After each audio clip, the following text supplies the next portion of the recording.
ایک چھوٹے سے پہاڑی گاؤں میں زویا نامی ایک لڑکی رہتی تھی جو بہت خوش مزاج اور ہوشیار تھی۔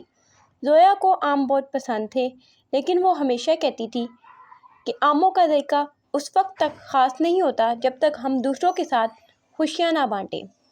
ایک دن جب زویا گاؤں کے باہر کھلے میدان میں کھڑی تھی تو اس نے ہوا میں خوشبو محسوس کی، جیسے کہیں کوئی آم پکنے والا ہو۔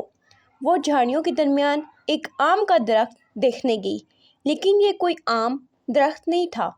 اس کے آم سنہرے اور چمکتے ہوئے تھے، جیسے دھوپ میں سونا۔ زویا نے سوچا، یہ آم میرے لیے خاص تحفہ ہیں۔ اچانک ایک نرم آواز آئی، یہ آم خاص ہیں جو صرف دل سے سچے اور محبت کرنے والے لوگوں کو ملتے ہیں۔ اگر تم ان آموں کو اپنے دوستوں کے ساتھ بانٹو گی تو تمہاری زندگی میں خوشیاں بڑھ جائیں گی۔ زویا نے چند آم توڑے اور اپنے گاؤں کے بچوں میں بانٹ دیے۔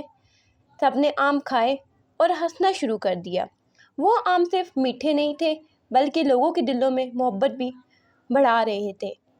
زویا نے سیکھا کہ سب سے بڑی جادوئی چیز دوسروں کے ساتھ محبت اور خوشی بانٹنا ہے، اور آم کا درخت گاؤں کے کنارے ہمیشہ سب کے لیے کھڑا رہا، ایک یاد دہانی کے طور پر۔ خوشی بانٹنے میں ہی اصل جادو ہے۔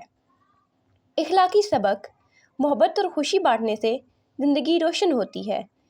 سچی خوشی وہ ہے جو دل سے دوسروں کو دی جائے۔